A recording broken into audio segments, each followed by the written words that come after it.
Boa noite, pessoal. Estão me ouvindo? Sim. Boa noite.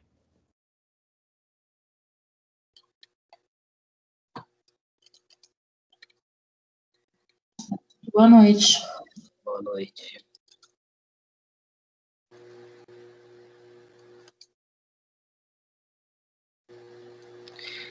Muito bem, gente. Então, vamos dar início à aula de hoje, tá? Se vocês não estiverem me ouvindo bem, vocês me avisam, tá? Que a gente tenta dar um jeitinho aqui no microfone. Beleza? Bom, pessoal, é o seguinte. Primeiro, só antes, deixa eu dar um feedback para vocês do trabalho, tá? Eu já recebi bastante trabalho de vocês.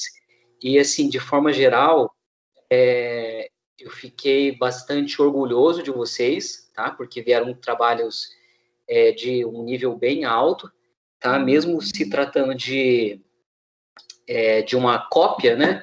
Mesmo assim, a gente consegue analisar algumas questões de desenho de vocês, do traço, da letra, da representação, né? E de forma geral, sim, os projetos ficaram bem bons, bem representados, né? E a intenção, então, desse trabalho foi justamente vocês começarem a ter esse conhecimento, né, de como faz um projeto arquitetônico completo, né, e todos os elementos que contempla dentro de um projeto, tá? E então acho que para esse objetivo a gente conseguiu cumprir bem, né, cumpriu bem esse objetivo no trabalho. E é isso, gente. Então fiquei bastante contente com o nível do trabalho de vocês. E ao longo dessa semana eu já vou liberar a nota, tá bom? Pessoal, seguinte, na aula de hoje eu já vou lançar para vocês, a gente já vai conversar um pouco sobre o projeto de vocês, tá? Sobre o projeto que a gente vai desenvolver nesse semestre, que é o projeto residencial, tá? E então, para isso, eu vou aqui compartilhar minha tela com vocês, abrir aquele PDF que eu enviei lá no grupo.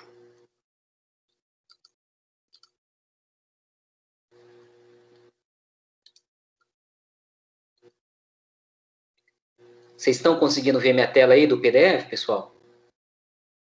Sim. Beleza.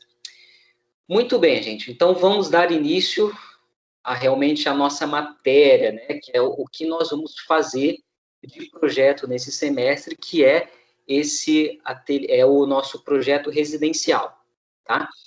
Então, gente, em primeiro lugar, informações do terreno, tá? Eu coloquei aqui para vocês um terreno fictício, tá? De 12 metros de frente por 16 de profundidade, tá? E, assim, já não complicar muito, eu estou considerando esse terreno plano. Beleza? Então, assim, pelo menos nesse semestre, vocês não vão precisar se preocupar com essa questão de curva de nível, tá? Vamos deixar isso para o próximo semestre, tá? Outra coisa sobre o terreno, nós vamos considerar o recuo lateral e dos fundos de 1,5 m, tá? Por que eu coloquei aqui se houver janela, tá? Primeiro, o que é o recuo, né? O que é um recuo lateral, frontal, de fundo, tá?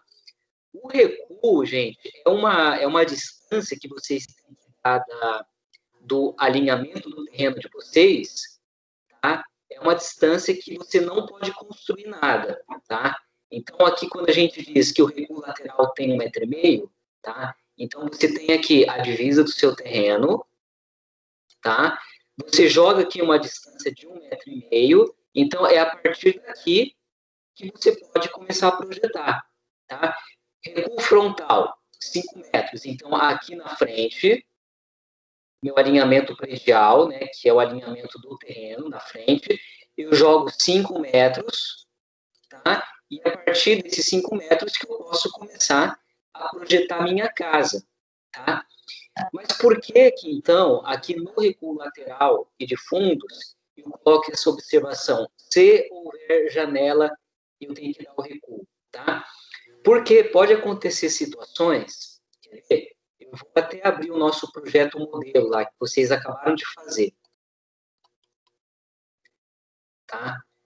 Ó, veja aqui nesse projeto que nós temos aqui a questão do recuo, ó, a linha de recuo aqui, recuo de fundo e recuo lateral, tá? Mas, mesmo assim, eu coloquei esse banheiro aqui, tá? Por que eu pude colocar esse banheiro aqui? Porque a janela dele não está virada para um dos recuos, tá? Aqui. Diferente desse quarto, por exemplo, aqui, ó. Esse quarto, tá? Eu tenho as minhas janelas voltadas para o recuo, então coloquei janela, eu preciso dar o meu afastamento aqui de 1,5 m, tá? Afastamento aqui na verdade, é afastamento aqui do terreno, tá? Não do muro, do terreno. Aqui tem que ter 1,5 m, tá? Então, sempre que vocês vão trabalhar com janelas voltadas para os recuos, é obrigatório colocar esse recuo de 1,5 m. Se vocês forem encostar um determinado ambiente no fundo ou no recuo, aí você não poderia colocar, vamos supor aqui nesse banheiro, eu não posso colocar uma janela aqui, por exemplo, tá? Uma janela voltada para o recuo. Se eu coloquei essa janela, eu preciso então recuar esse meu banheiro 1,5 m, tá? Então é por isso que tem essa observação. Então quer dizer que se vocês quiserem colocar um ambiente ou outro no recuo nos fundos, pode, desde que atenda a essa condição, tá? Recuo frontal 5 metros, então em qualquer hipótese você não pode construir nada, independente de ter janela ou não. Aqui nessa parte da frente não pode construir nada, não pode projetar nada, tá? Aí depois eu coloquei aqui taxa de ocupação 50%, coeficiente de aproveitamento 1, tá? Mais para o final da aula eu vou explicar para vocês o que quer dizer cada um desses parâmetros, né? O que significa taxa de ocupação e o que significa coeficiente de aproveitamento, tá? Gente, antes de continuar, preciso saber, vocês estão me escutando bem? Tá dando um pouquinho de eco só, professor. Espera aí, então. Me dá um minutinho para eu ver se eu consigo arrumar. Espera aí.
Só mais um minutinho, pessoal.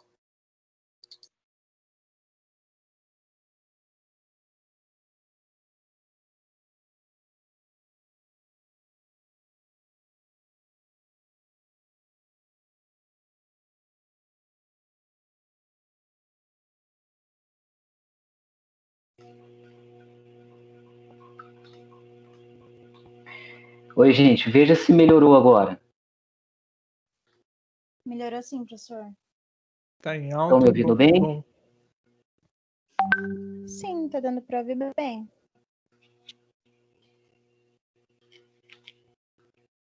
Espera só um pouquinho.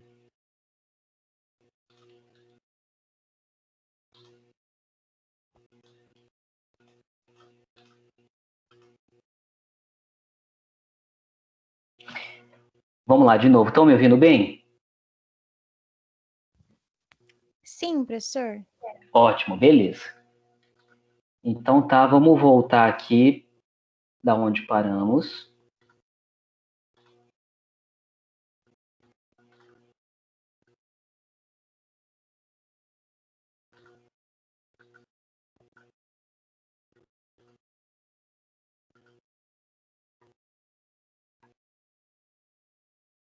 Certo, pessoal, então vamos lá.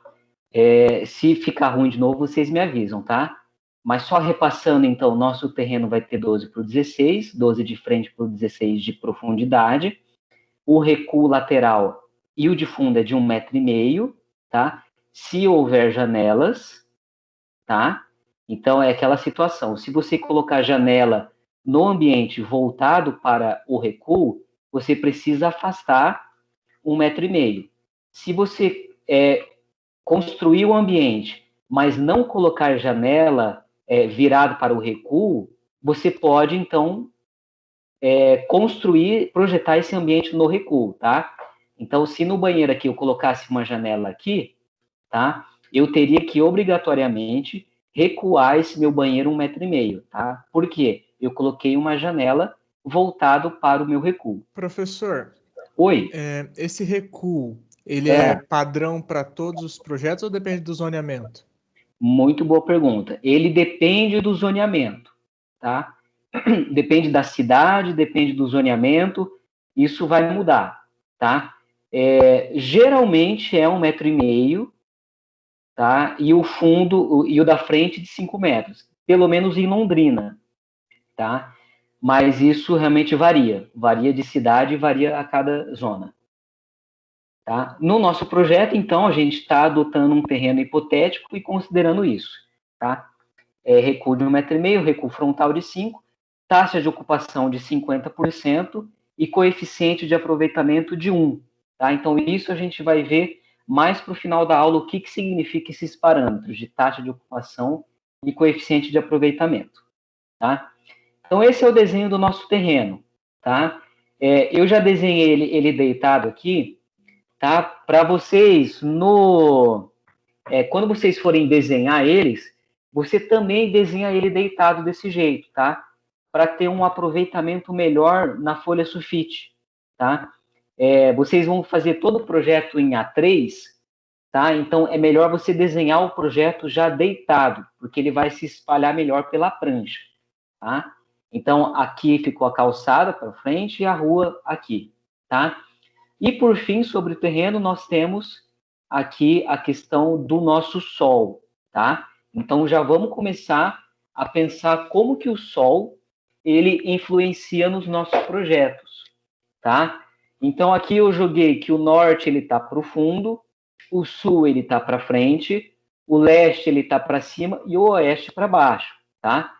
É lógico, assim, que cada terreno que vocês vão fazer na sua vida profissional vai ter um norte diferente, né? Uma posição diferente, porque cada terreno ele muda, tá? No nosso, a gente adotou essas coordenadas aqui, tá?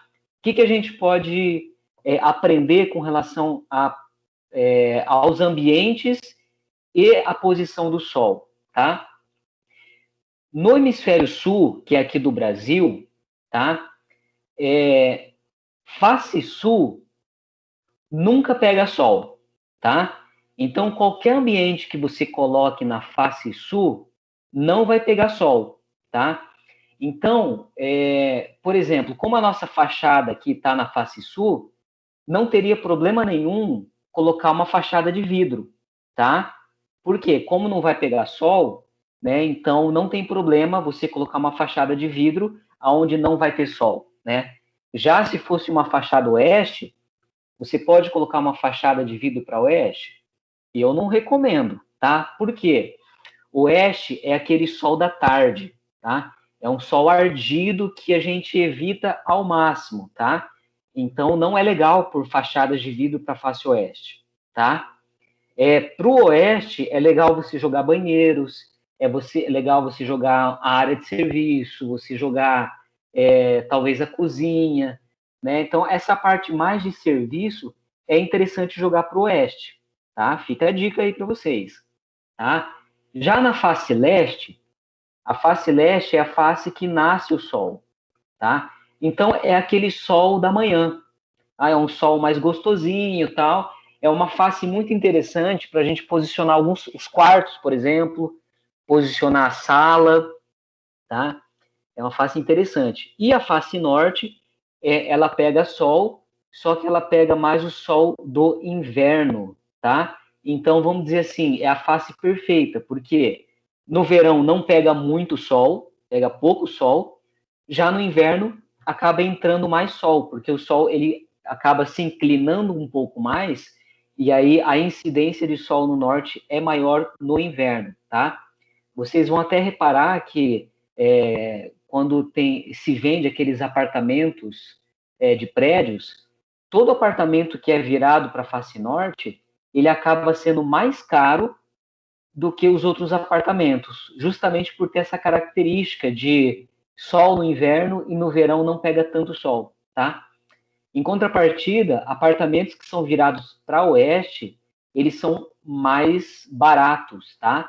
Porque é sol da tarde ardido o dia inteiro, tá? Então é aquele sol que entra na varanda, que entra na sala da casa e assim é um sol bem desagradável, tá? Então, gente, sempre que vai projetar, uma assim, do processo inicial de projeto de vocês é analisar a questão da posição do Sol, tá? Para você poder começar a jogar os seus ambientes levando isso em consideração, tá? Isso é muito importante, tá?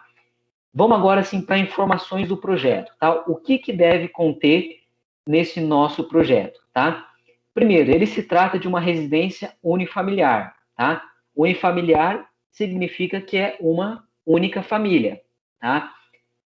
Se fosse uma residência multifamiliar, provavelmente seria um prédio, né, que tem várias famílias, tá? Mas no nosso caso é uma casa, uma família só, tá? Item 2. Vocês podem optar se vocês vão querer fazer uma casa térrea, né, de um andar só, ou se vocês vão querer fazer um sobradinho, tá? Com 2 andares, tá? Não tem problema, né? A casa térrea vai ocupar um pouco mais de espaço no terreno, né? Porque todos os ambientes vão ficar no térreo. E a casa de 2 andares, você ganha um pouco mais de área de jardim, tá? Mas aí você tem que colocar uma escada. Então, os dois estão corretos, tá? Os dois têm suas vantagens. E aí fica a critério de vocês definirem o que vocês vão querer fazer, tá? Se é de um pavimento só, toda terra, ou se é um sobradinho de 2 andares, tá?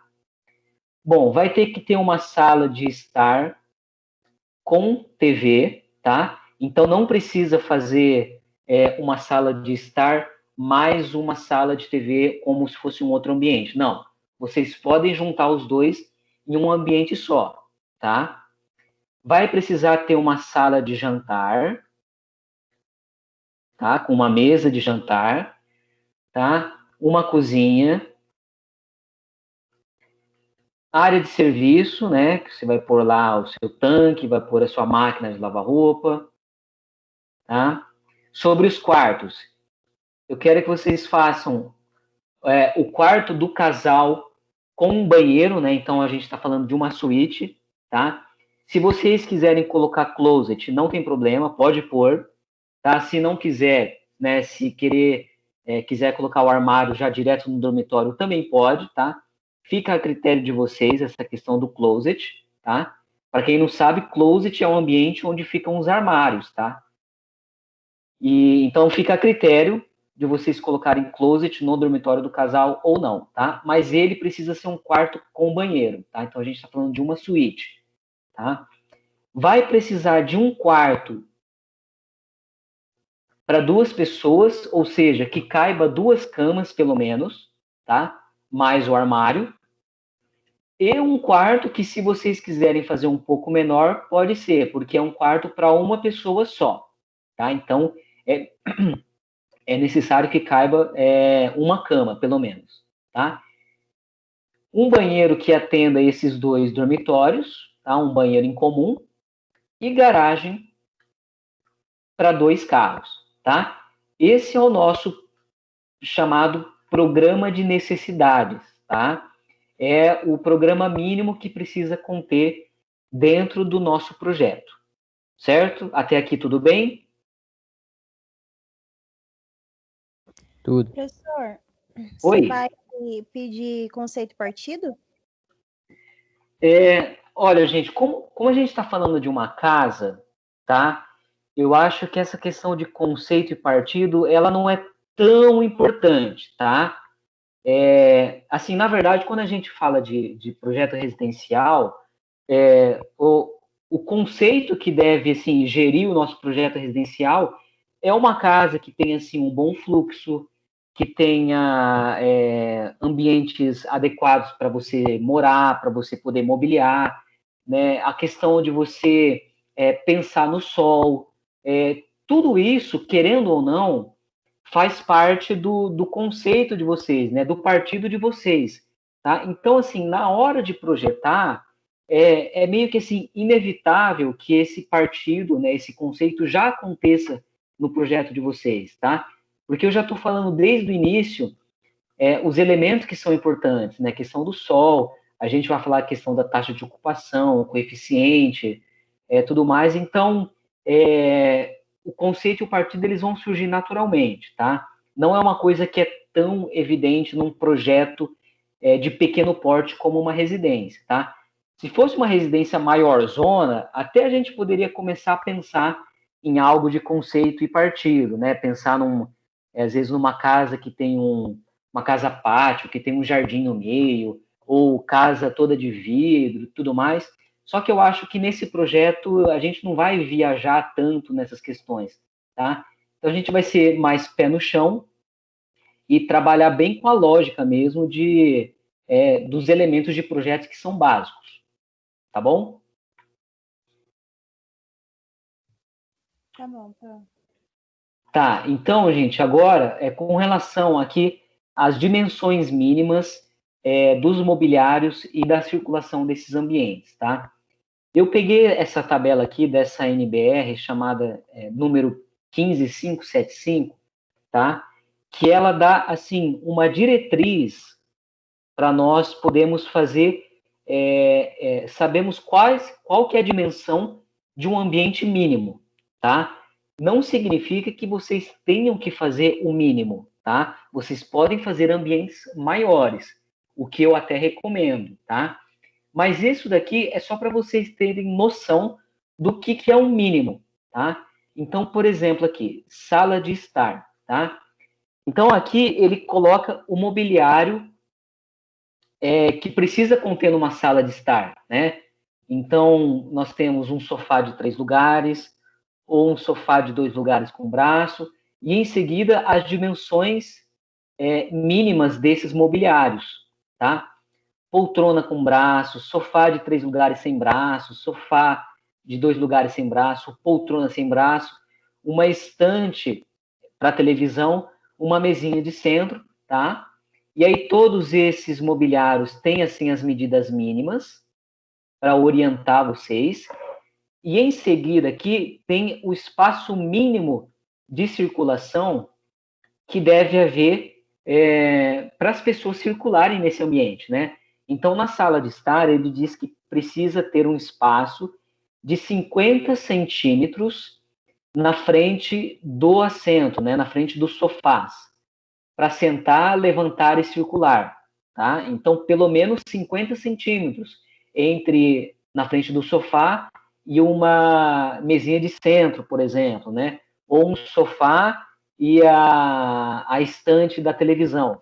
Tá? Professor, Oi. só para esclarecer, ali nas dimensões, qual que é a largura e qual que é o comprimento? Ó, aqui em cima, L de largura, T de profundidade. Beleza. Tá? E aqui, algumas observações que vai ter sobre esse ambiente em questão. Então, observações da sala de estar. A largura mínima da sala de estar deve ser de 2,40 metros. Número mínimo de assentos, que é o número, assim, a quantidade de lugares nos sofás, deve ser determinado pela quantidade de habitantes da unidade, considerando o número de leitos, né, o número de camas, tá? Então, vamos fazer uma conta.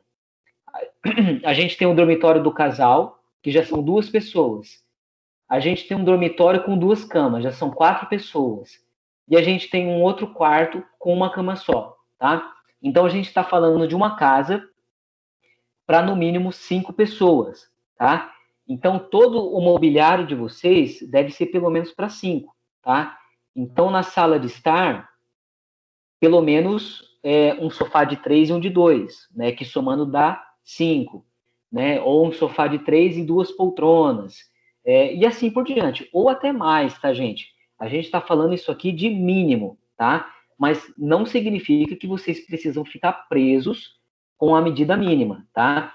Até porque o terreno que eu dei para vocês é um terreno espaçoso, tá? Que cabe uma casinha até que grandinha, tá? Então, esse é o mínimo, mas vocês podem fazer ambientes maiores, beleza? Bom, aí depois da sala de estar, que vai ser junto com a nossa sala de televisão, tá? Tem a sala de jantar, tá? Então, aqui nós temos alguns exemplos. Mesa redonda para 4 pessoas, ela tem um diâmetro de 95 centímetros. Mesa redonda para 6 lugares, o diâmetro é de 1,20 m. Mesa quadrada para 4 lugares, ela tem 1 metro por 1 metro, tá? Mas essas de 4 lugares aqui já não vão poder ser utilizadas no nosso projeto, porque a gente está falando de uma casa para 5 pessoas, tá? Então, vocês têm que, pelo menos, colocar uma mesa para 5 pessoas ou 6 pessoas em diante, tá? Então, aqui, ó, mesa quadrada para 6 lugares, 1,20 para 1,20, tá? Existe mesa retangular? Claro que existe, tá? Então, não tem aqui no descritivo de mobiliários, tá? Mas nada impede, gente, de vocês medirem o mobiliário da casa de vocês procurarem na internet dimensões de mobiliários, para vocês terem noções, né, de quanto que mede uma mesa de 8 lugares, o quanto que mede uma mesa retangular de 6 lugares, quanto que mede uma cadeira, tá? Vai ser muito importante nesse projeto vocês terem uma trena junto com vocês, para vocês irem medindo, tá? O mobiliário, medindo o ambiente da casa de vocês, sabe? Entra no quarto de vocês e mede quanto que tem, quanto por quanto, para você ter noção do que aquilo representa, né? Porque a gente fala assim, faz uma sala aqui, igual fala aqui, né? Uma sala de 2,40 metros é o mínimo, tá? Mas, gente, o que é 2,40 metros, né? Falando assim, é uma medida muito, muito hipotética, né? É muito imaginária. O que é legal? Vocês pegam uma trena e põem assim, mede na sala de vocês o que é esse 2,40. Joga essa trena no chão e mede, para vocês sentirem de verdade qual que é o tamanho do espaço que vocês estão projetando, sabe? Isso é muito importante, gente. Vocês começarem a ter essa noção de dimensão, né? Essa noção se o ambiente está pequeno, se o ambiente está grande, tá? E isso só vem com essa prática de você sentir na realidade quanto que é aquela medida, tá? Então fica essa dica para vocês de projetar com uma trena do lado, tá? Para medir ambientes e para medir mobiliários, tá, gente? Isso vai ser muito enriquecedor para o projeto de vocês, se vocês fizerem dessa forma. tá? Muito bem, continuando aqui a respeito de circulação na sala de estar e jantar. Então, ele fala aqui, ó, circulação mínima de 75 centímetros a partir da borda da mesa, tá? Então, você vai desenhar uma mesa e você precisa ter um espaço de circulação ao redor dessa mesa, né? Quanto que é o mínimo? 75 centímetros. É muito? É pouco? Gente, pega uma trena e sente, tá? Eu acho que é pouco 75, tá? Mas por que eu sei? Porque eu já experimentei medir com a trena e para mim é apertadinho, tá? Se uma pessoa vai querer passar por trás de mim na mesa, se eu estou sentado, 75 é um pouco apertado, tá? Mas é o que a norma diz de mínimo, tá? Mas isso vocês vão sentir e vocês que vão dizer se é apertado ou não, tá? Bom, observações. Largura mínima da sala de estar e sala de jantar, no nosso caso vai ser só uma sala de jantar, né? Vai ser de 2,40 metros, largura mínima, tá? O mínimo, uma mesa para 4 pessoas, já não é o nosso caso, porque a gente está falando de pelo menos 5 pessoas. Admite-se layout com o lado menor da mesa encostado na parede, desde que haja espaço para o seu afastamento quando da utilização. O que isso quer dizer? Aqui ele está falando assim, que se você quiser encostar essa mesa de jantar na parede, uma dos lados dela na parede, não tem problema, tá? Desde que os outros 3 lados você tenha o acesso para ele, tá? É isso que quer dizer. Cozinha, vamos falar de cozinha, tá? Precisa ter pelo menos, e isso vocês obviamente sabem, né? Pia, fogão, geladeira e armários, tá? Apoio para refeição, isso é opcional, tá? São aquelas bancadinhas que a gente vê em apartamentos, né? Que você consegue colocar umas banquetinhas e tudo mais, mas isso é opcional, tá? Tanto é que tá escrito aqui, ó, espaço opcional, tá? Mas pia, fogão, geladeira e armário, você tem que ter em qualquer cozinha mínima, tá? Dimensões mínimas de uma pia, 1,20 m por 50. Eu também acho isso super pequenininho, tá? Mas é o que a norma diz de dimensão mínima. Fogão, 55 por 60. Tá, mas qual que é o tamanho desse fogão? Provavelmente é um fogão de 4 bocas. Vocês podem colocar um fogão de 6 bocas no projeto de vocês? Com certeza pode. Só que daí a dimensão vai ser outra. Então vocês vão precisar pesquisar na internet, vão entrar lá no Casas Bahia, fogão de 6 bocas, dimensão. E você vai pegar um fogão de referência para saber qual que é o espaço que ele precisa ter livre para caber na sua planta, tá? Geladeira, 70 por 70. Essa é uma geladeira super pequenininha. Hoje em dia tem geladeiras grandes, tem geladeiras que são double side, né, que são abre de 2 lados, tudo mais. Então, tudo isso, gente, essa questão de layout é muito variável, tá? É muito relativo. Essa norma, ela fala sobre mínimos, tá? Mas, assim, é um universo à parte essa questão de tamanho de mobiliários.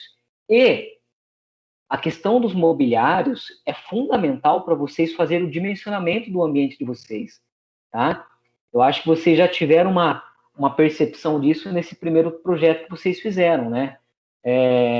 O mobiliário que acaba definindo a questão de qual é o espaço mínimo que eu preciso ter no meu quarto para caber uma cama, um armário, uma mesinha, uma escrivaninha, né? E assim por diante. Então, layout, né? Mobiliário é fundamental no nosso projeto para a gente definir dimensões de ambientes, tá?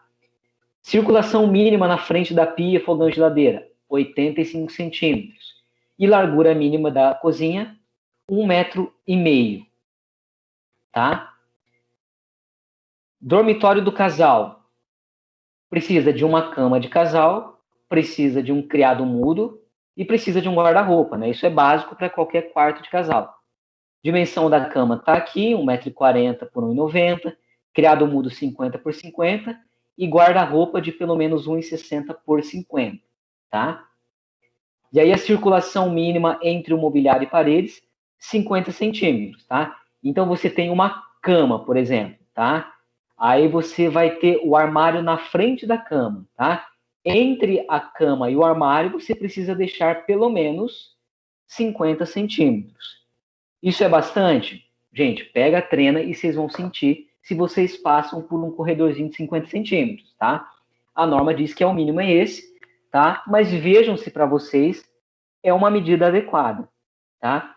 O que ele pede de mínimo, então? Uma cama, 2 criados mudos e um guarda-roupa, tá? Admite-se apenas um criado mudo quando o segundo interferir na abertura de portas de guarda-roupa, tá? Dormitório para 2 pessoas, tá? Que é aquele dormitório que nós vamos ter com 2 camas no nosso projeto. Então, a cama tem que ter 80 por 1,90, tem que ter um criado mudo de 50 por 50, um guarda-roupa de pelo menos 1,5 m por 50 e uma mesinha de estudo, se quiser, tá? Essa é opcional, tá? Uma escrivaninha com computador, né, de 80 por 60. No mínimo, pode ser maior? Claro que pode, tá? Mas essa é opcional. Circulação mínima entre as camas, né, entre uma cama e outra, de 60 centímetros, e as demais circulação 50 centímetros, tá? Eu vou mostrar para vocês aqui um exemplo de um dormitório que está dentro dessas dimensões mínimas, tá? Então, veja só aqui, ó. Um quarto de solteiro, onde nós temos 2 camas, que é o mínimo que a norma pede, né? 2 camas. Nós temos entre elas um criado mudo, que a norma fala de 50 por 50. Espaço entre as camas de 60 centímetros. Aquele guarda-roupa e a área de circulação entre guarda-roupa e cama, e entre cama e parede, de 50 centímetros, tá? Então, assim, pegando o que a norma diz de mínimo, nós temos um quarto desse jeito, tá? Esse é o mínimo. Mas, obviamente, repito mais uma vez, não precisa ficar preso com o mínimo, tá? Podem fazer maiores.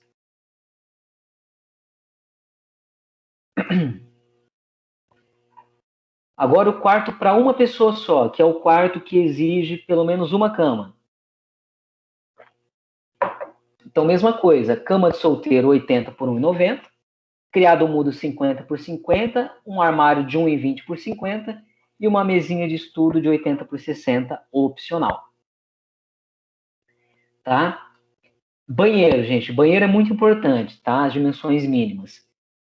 Você pode ter ou um lavatório, que é como se fosse aquele lavatório de cerâmica, né? Que ele não tem bancada, né? Aquela louça cerâmica mesmo, tá? Ou um lavatório com bancada, tá? Então, aquele lavatório, ele tem pelo menos um de 39 por 29, aqueles da Deca, do Col, Insepa, enfim, tá? Ou um lavatório com bancada, que é uma bancadinha de granito, né, ou mármore. Esse com bancada, pelo menos 80 por 55. 80 de frente por 55 de profundidade. Tem que ter um vaso sanitário, né? Pode ser de caixa acoplada ou aquele com válvula hidra. Um box quadrado, 80 por 80, ou um box retangular de 70 por 90. E o bidê opcional, né? Meio antigo o bidê, mas a norma também diz aqui, mas ele é opcional. A circulação mínima na frente do lavatório, vaso bidê, 40 centímetros. Mas o que importa aqui, que largura mínima do banheiro, 1,10 m, tá? Gente, 1,10 m é um banheiro bem pequenininho mesmo. Eu tenho certeza que se vocês medirem aí o banheiro de vocês, vai ser maior que 1,10 m, tá? Mas a norma diz que pelo menos 1,10 m tem que ter, tá? Mas eu recomendo um banheiro maior, tá? Pelo menos, assim, no mínimo 1,30 m, tá? Ainda mais se for um lavatório com bancada logo na entrada do banheiro, né? Aí precisa de um banheiro até um pouquinho maior. Certo? Bom, e por fim, a nossa área de serviço, tá? Tem que ter pelo menos um tanque, uma máquina de lavar roupa, tá? Eu acho muito legal também se vocês colocarem na área de serviço um armário, tá? Armário em área de serviço é muito importante, né? Muito funcional para colocar vassoura, balde, produtos de limpeza, a tábua de passar roupa, né? Então, Se além desses itens vocês colocarem um armário, aí a área de serviço fica show de bola, tá? Circulação mínima na frente do tanque e da máquina de 50 centímetros. Tá? Então, gente, isso aqui é o mínimo que tem que conter no projeto de vocês. Tá? Tanto com relação a mobiliários, quanto com relação a medidas de circulação e dos ambientes. Tá? Vamos lá, então. O que precisa desenvolver? Tá? O que vocês vão me entregar lá no dia 30 de novembro, né? O nosso produto final, nosso projeto final, tá? Todas as pranchas deverão ser feitas num formato A3, tá? Eu já simulei mais ou menos esse projeto numa A3 e eu já vi que vai caber, tá? Se vocês desenharem numa A3, vai caber tudo, tá? Então, vão ser 3 pranchas, onde na prancha número 01, vocês vão fazer planta de cobertura na escala 1:100 e o memorial de área na escala 1:100, tá? Planta de cobertura, a gente já viu lá na nossa primeira aula, né, quando eu apresentei o projeto para vocês. É uma planta que vai aparecer o terreno de vocês, vai aparecer a cobertura, a inclinação do telhado de vocês, vai indicar se vocês estão fazendo telhado aparente ou se vai ser um telhado escondido, né? Vai aparecer calçada e, assim, algumas cotas gerais, né? Então, planta de cobertura na escala 1:100, né? Podemos chamar também de uma planta de implantação isso daqui, tá? E vai precisar também de um memorial de áreas na escala 1:100. O que é o memorial de áreas? O memorial de áreas é isso daqui, ó. É isso daqui, tá? Vocês vão desenhar o perímetro do projeto de vocês, tá? Com as cotas, para poder calcular quanto que tem o projeto de vocês, tá? Aqui, como nesse caso desse projeto é uma casa térrea, eu fiz somente um perímetro. Se fosse uma casa de 2 pavimentos, eu faria o perímetro do pavimento térreo e faria embaixo o perímetro do pavimento superior, né? Aí o térreo tem uma metragem, o superior tem uma outra metragem, e a somatória dos dois vai dar a minha área total construída da minha residência, certo? Esse cálculo de áreas permeáveis, para esse projeto, não vai ser necessário, tá?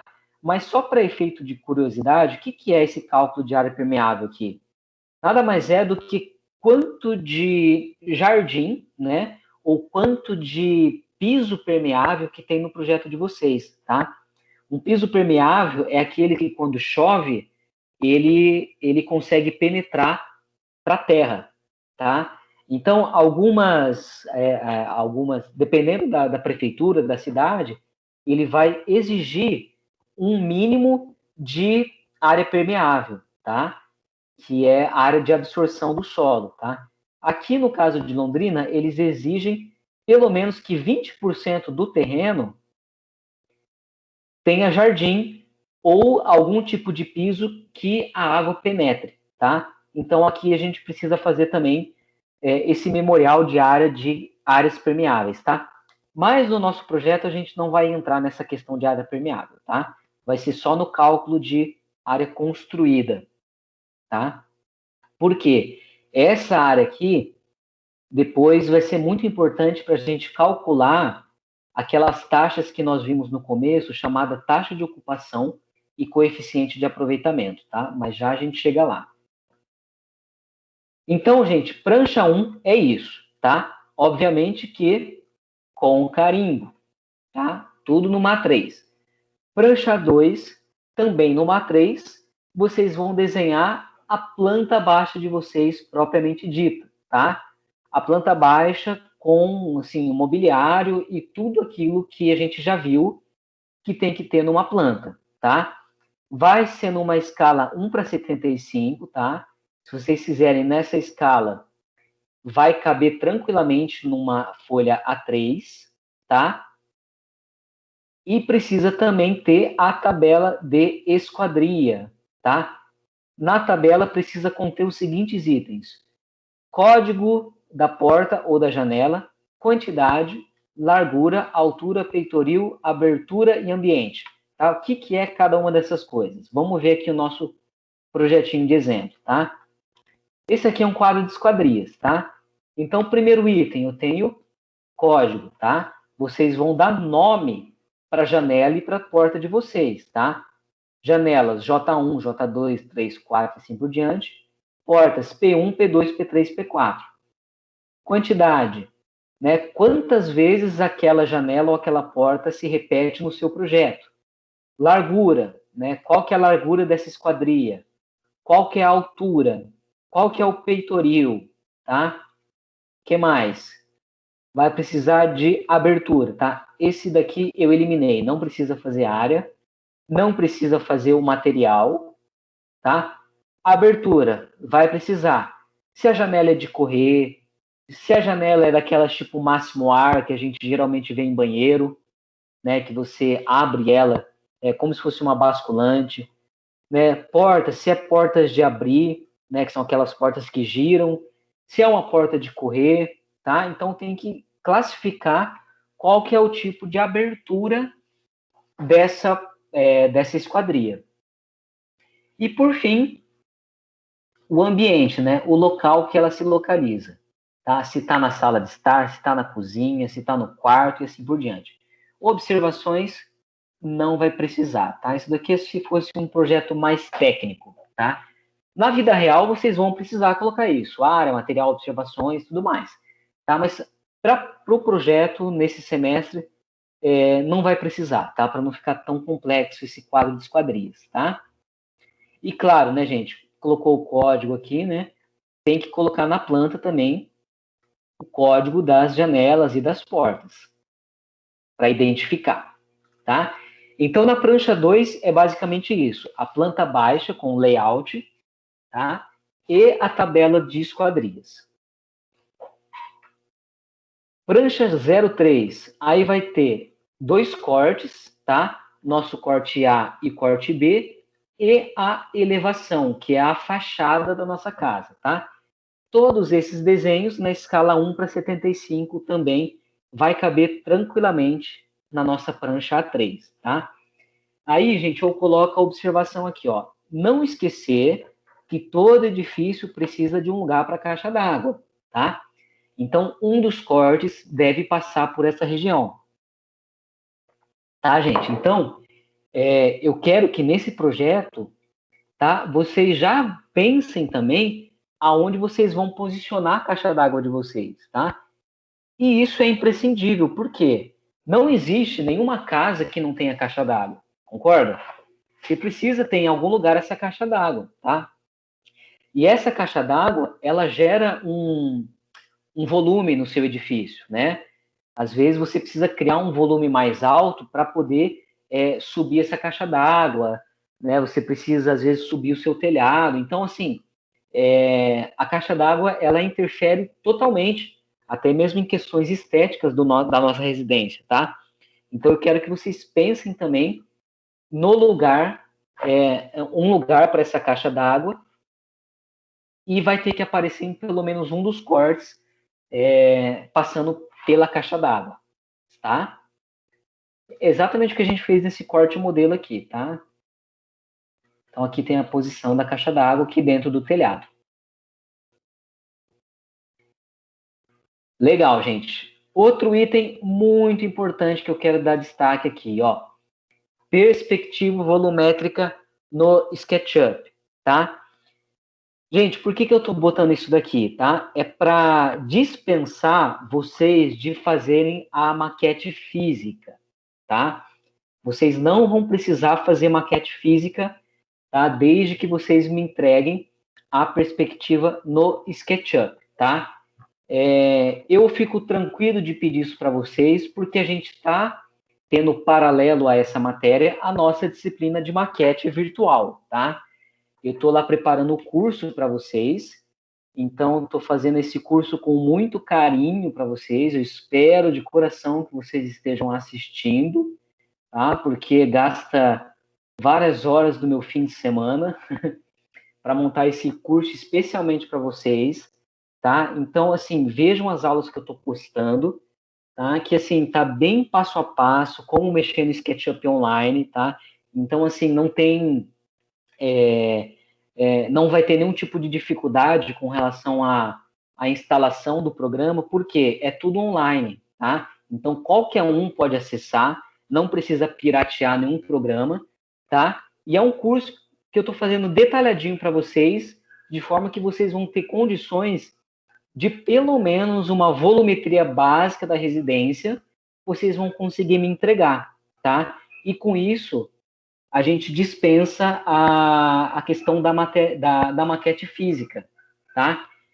E uma notícia melhor ainda, gente, é que essa volumetria que vocês vão fazer no Sketch para mim, né, que vocês vão entregar para o projeto final, vai valer como nota da nossa avaliação final também da disciplina de maquete, tá? Então, a gente vai conseguir conciliar essas duas matérias, tá? Vocês vão fazer uma perspectiva bem feita no Sketch, assim, e vai valer, vocês vão conseguir já utilizar nas duas matérias, tanto para a disciplina de maquete, que vai ser a nossa avaliação final, quanto para a nossa disciplina de projeto.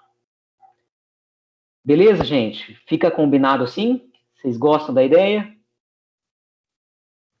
Pode ser. Show!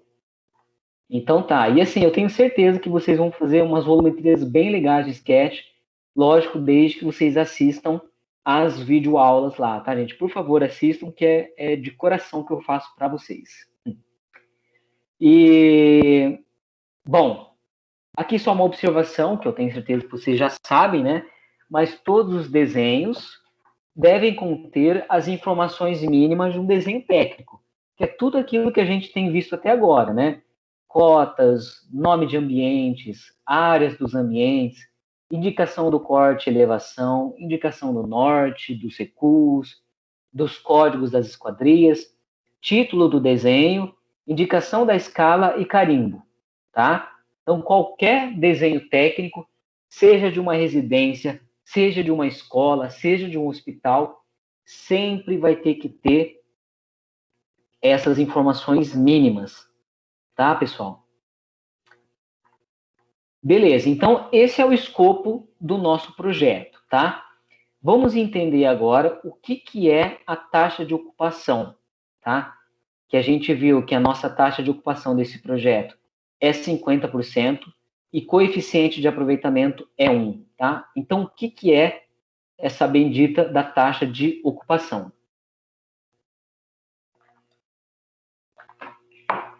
Então, gente, taxa de ocupação é a relação percentual entre a projeção da edificação e a área do terreno.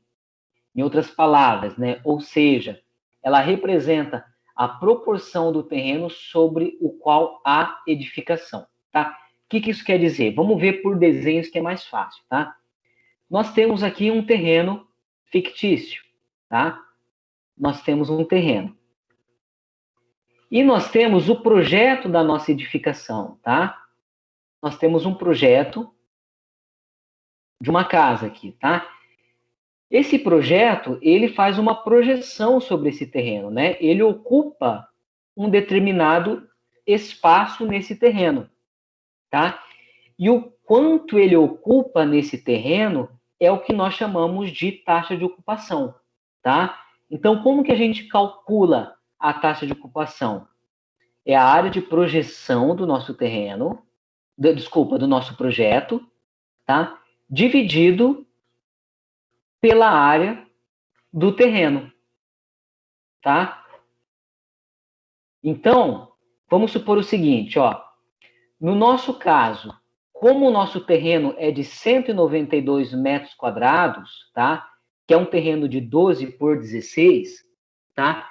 E a taxa de ocupação permitida é de 50%, então isso significa que a projeção da nossa casa sobre o terreno não pode passar de Opa, não é 92. Desculpa aqui, falha do professor. Vamos calcular.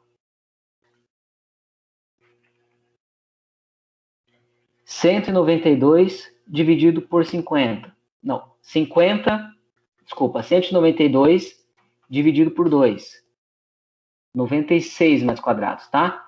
Já deixa eu corrigir aqui. Por quê? 96 é a metade de 192, ou seja, é os 50%, tá? Então, o projeto de vocês, a projeção do projeto de vocês não pode ser maior que 96 metros quadrados, em função do terreno que é 192, tá? Veja só esse desenho, gente, para vocês entenderem uma coisa, tá? Aqui, ó, nós temos uma casa térrea, tá? E nós temos uma projeção aqui nesse terreno. A projeção dessa casa, tá? Aqui nós temos uma casa de 2 andares. Mas percebam, gente, que a projeção dessa casa é exatamente a mesma que essa de um pavimento, tá? Então, quando a gente fala de taxa de ocupação, nós não estamos falando de área construída, tá? Nós estamos falando de realmente área de projeção. É o quanto que a nossa edificação se projeta no nosso terreno, tá? Então, olha aqui, ó. Como a taxa de ocupação considera apenas a projeção, a quantidade de pavimentos normalmente não interfere no seu valor, desde que os pavimentos superiores mantenham-se dentro da mesma projeção que o térreo, que é essa situação, tá? Mas agora, gente, vejam essa situação, tá? Nós temos uma casinha aqui de 2 andares, mas o meu pavimento superior, ele não coincide a mesma projeção do pavimento inferior. Então, veja aqui, ó, que a projeção dessa casa, então, ela não é somente o primeiro pavimento, tá? Mas ela vai pegar também uma parte do segundo pavimento, tá? Então, taxa de ocupação é essa projeção da casa, tá? E para calcular quanto que vale essa taxa de ocupação, vocês fazem a área de projeção e dividido pela área do terreno.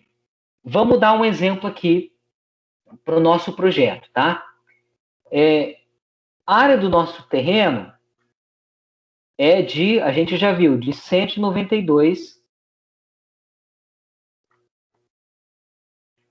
Peraí, aqui não coube.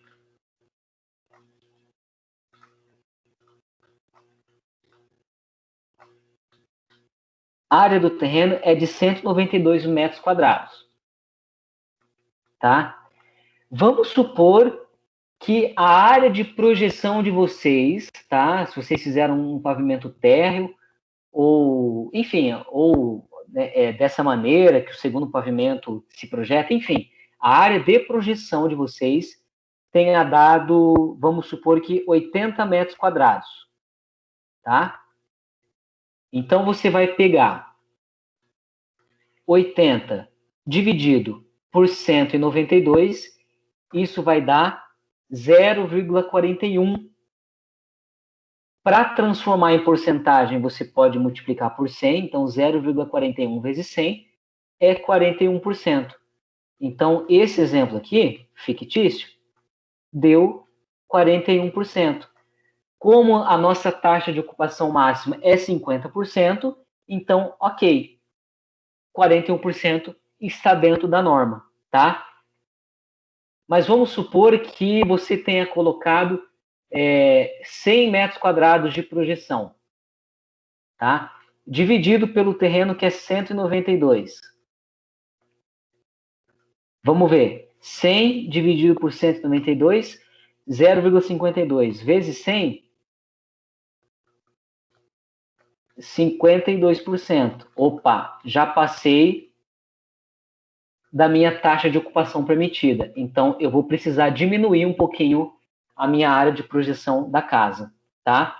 Então, é isso que significa essa taxa de ocupação, tá? Em outras palavras, é o quanto que o meu projeto ocupa no terreno, tá? A projeção do projeto, tá? Gente, alguém tem alguma dúvida sobre taxa de ocupação ou deu para entender?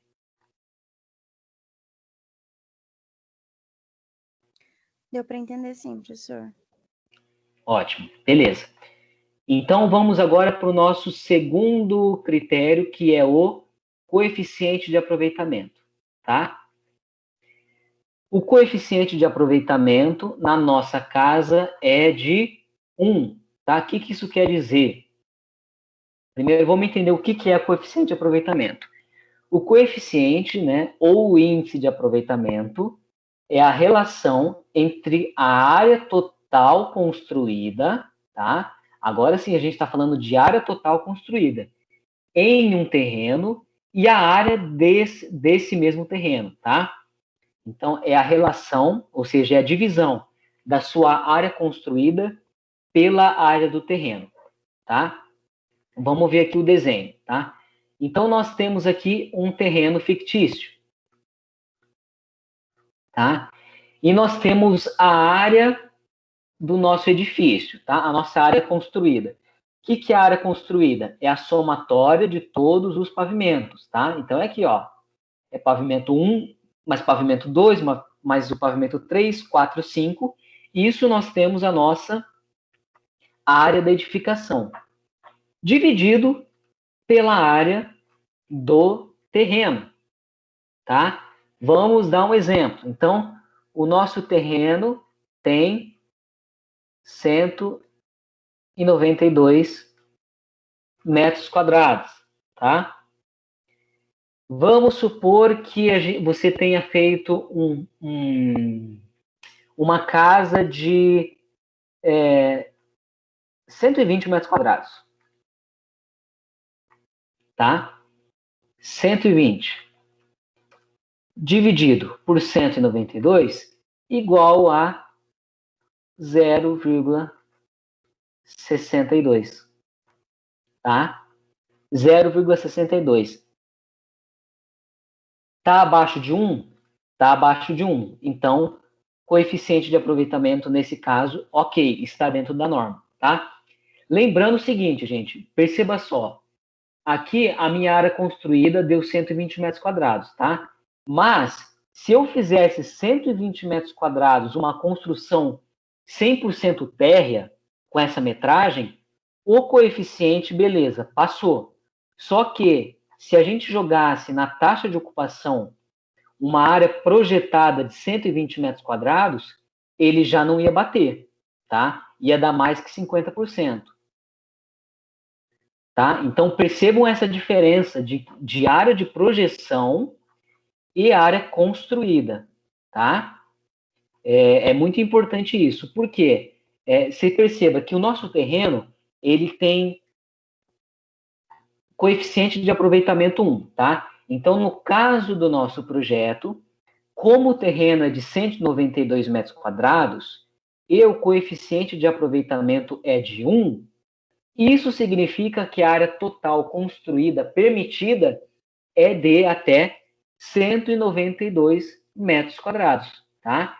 Então, vocês podem fazer uma casa de até, nesse terreno, 192 metros quadrados. Mas, porém, contudo, não pode ser 192 quadrados de uma casa 100% térrea, né? Vocês teriam que dividir pelo menos em 2 andares para a projeção dela não ser maior que 50%, tá? Olha só mais esse exemplo aqui. Nesse caso, o coeficiente de aproveitamento dessa zona é 1, tá? Então, se o terreno tem 100 metros quadrados e o coeficiente de aproveitamento for 1, eu posso construir 100 metros quadrados. Então, aqui eu tenho 100 metros quadrados, um exemplo, tá? Neste outro exemplo aqui, o coeficiente de aproveitamento desse zoneamento é 4. Significa que eu posso construir 4 vezes a área do terreno. Então, um terreno com 100 metros quadrados, coeficiente de aproveitamento 4, eu posso construir 400 metros quadrados, tá? Então, você veja que a dimensão do terreno aqui é a mesma nos dois, só mudou a questão do coeficiente de aproveitamento, que é o quanto nós podemos construir naquele terreno. Aqui eu só podia construir uma vez a área do terreno, aqui eu podia construir 4 vezes, tá? Então é isso que é coeficiente de aproveitamento, tá? Deu para entender, gente, o que é cada um? Deu. Ótimo. Sim. Beleza, então assim, essas questões, gente, de taxa de ocupação, vamos voltar. Taxa de ocupação, coeficiente de aproveitamento, recuos, tudo mais, isso são requisitos básicos para qualquer cidade, qualquer município, né? E, obviamente, vai mudar de zoneamento para zoneamento, cidade para cidade, mas isso é uma linguagem, sim, que a gente vai ter em qualquer tipo de terreno, tá? Esses elementos aqui.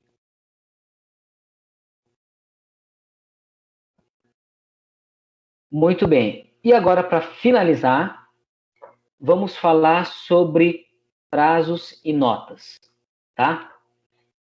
Bom, hoje a gente já está no dia 14, tá? Eu já dei uma notinha para vocês, só de vocês participarem das aulas, de vocês interagirem, né? Participarem das aulas, colocarem nome lá nos vídeos do YouTube, enfim, tudo. Isso já garantiu para vocês 200 pontos, tá? Até o dia de hoje. Hoje também eu pedi para vocês entregarem a cópia do projeto, tá? Então, esse projeto vai valer 1000 pontos, tá? Faz parte da nossa avaliação parcial. Aí, a partir da próxima aula, e depois no dia 28, tá? Nós já não vamos ter mais aulas ao vivo, tá? Já vão ser aulas destinadas para vocês começarem a desenvolver o projeto de vocês, tá? Mas eu vou estar aqui, assim, de plantão, tá? Disponível para vocês tirarem dúvidas, tá?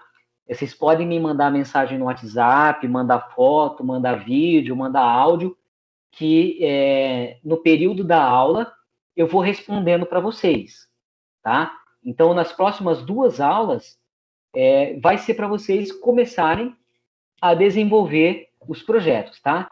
E aí eu peço para vocês fazerem pelo menos uma assessoria individual comigo, tá? Que vocês me mandem o que vocês estão fazendo, que vocês mandem foto do croquis de vocês, do rabisco mesmo, tá, gente? Não é nada muito elaborado nessa assessoria, é só para a gente ter uma conversa com relação ao que você está imaginando para o seu projeto, tá? Então, essas assessorias, elas vão valer 800 pontos, tá? E aí, no dia 5/10, tá? Daqui a 3 semanas, vocês vão me entregar, que vai ser a nossa provinha número 1, né? A nossa avaliação oficial 01, vão me entregar pelo menos o estudo da planta baixa de vocês, tá? Não precisa ser ainda uma planta super elaborada, tá? Com cotas, com textos e tudo mais, mas pelo menos uma plantinha com os ambientes já definidos, né? Uma indicação de portas, talvez já alguns mobiliários, tá? Só para mostrar o que vocês desenvolveram até esta data, tá? Então, a ideia é que, pelo menos nessa data, a planta baixa de vocês já esteja definida, tá? No dia 12 de outubro e dia 2 de novembro são feriados, tá? E aí, do dia 19 até o dia 23, nós vamos continuar com o nosso sistema de assessorias, tá? Vocês me mandam mensagem pelo WhatsApp, mandam vídeos, mandam áudios e tudo mais, mostrando o projeto de vocês e a gente vai se conversando, tá? Eu dou total liberdade para vocês de mandarem mensagem no meu celular pessoal, tá? Não tem problema nenhum, tá? E até, inclusive, gente, eu dou liberdade de se vocês quiserem mandar em horários, não necessariamente no horário da aula, assim, também, assim, eu não me importo, tá? Só talvez eu não responda na hora, mas assim que der, eu respondo vocês, tá? Eu quero de verdade, gente, me colocar super à disposição de vocês, tá? Para qualquer dúvida, tá? Pode mandar, pode encher o saco, pode perturbar, que eu faço isso com maior alegria, tá bom, gente? E aí, essas assessorias, tá? As assessorias, elas vão valer 3.500 pontos, tá? Então, é muito importante esse nosso contato nesses períodos aqui, tá? Não deixem, não percam a comunicação comigo, tá? Vão mandando coisas para eu ver que vocês estão evoluindo, tá? E conforme eu vou vendo que vocês estão evoluindo, é lógico que essa nota vai ficando maior, tá? E por fim, a nossa entrega final no dia 30 de novembro, que vai ser a entrega final do nosso projeto, né? Completa, com tudo que ele precisa, valendo 4.000 pontos, tá? Então, é isso que vai acontecer daqui por diante, tá? Vocês vão mergulhar nesse projeto e a gente vai conversando para evoluir juntos. Certo, pessoal? Alguma dúvida? Professor, em questão das maquetes, vai ser assessorado junto também ou vai ser à parte? Não, pode ser tudo junto, gente. Inclusive a parte de maquete, tá? Se vocês, inclusive, estão com dúvidas de como mexer no SketchUp, então, vocês também têm liberdade de mandar esse tipo de dúvida para mim, tá? Ah, professor, como é que eu faço isso? Qual que é a melhor forma de eu fazer esse volume aqui e tal? Pode perguntar também que eu tento fazer um videozinho explicando e mando para vocês, tá? Tá, professor, é livre para fazer AutoCAD, ArchiCAD, à mão? Pode fazer em qualquer programa, tá? Se domina já AutoCAD ou ArchiCAD, pode fazer tudo, pode fazer no computador sim, tá? Eu dou essa liberdade sim, tá? Eu só peço assim que para a gente manter um padrão, faça dessa forma aqui, né? Prancha 1, prancha 2 e prancha 3, tá? Mas independente de ser à mão ou no computador, o importante é entregar aquela lista, né, do que precisa ser entregue. Uhum, beleza. Beleza.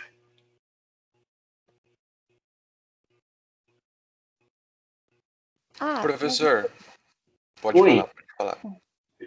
Sobre as assessorias, a gente vai, botar no grupo a lista de quem vai entrar ou vai fazer tudo meio que junto e o pessoal acompanha cada assessoria de cada um? Não, a assessoria, gente, eu vou pedir que vocês me mandem sempre no privado, tá? Para não bagunçar muito o grupo e a conversa é mais fácil, porque a gente acaba tendo muito. Vocês vão me mandar, eu vou responder e tal, então vai ser uma conversa que eu acho que até vai ser um pouco longa. Então é melhor a gente fazer essas assessorias no privado mesmo. Tá bom, entendi. Beleza. Professor, eu trabalho bastante com CorelDRAW.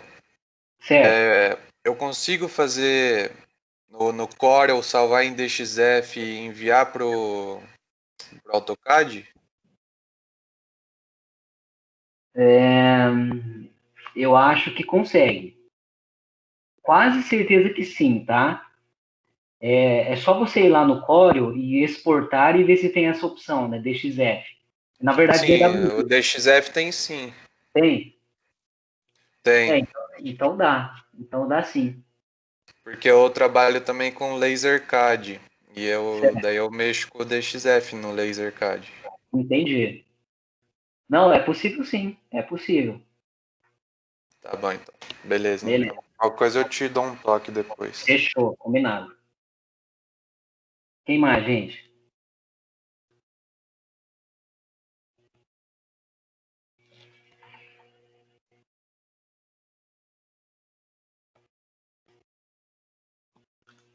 Bom, então tá. Então é isso, gente. Se tiverem alguma dúvida, tá? Vão mandando mensagem para mim e a gente vai se falando, tá? Eu vi que algumas pessoas me mandaram o projeto enquanto a gente estava em aula, tá? Já já eu respondo essas pessoas. E eu acho que é isso, gente. Tá? Então, me coloco sempre à disposição de vocês.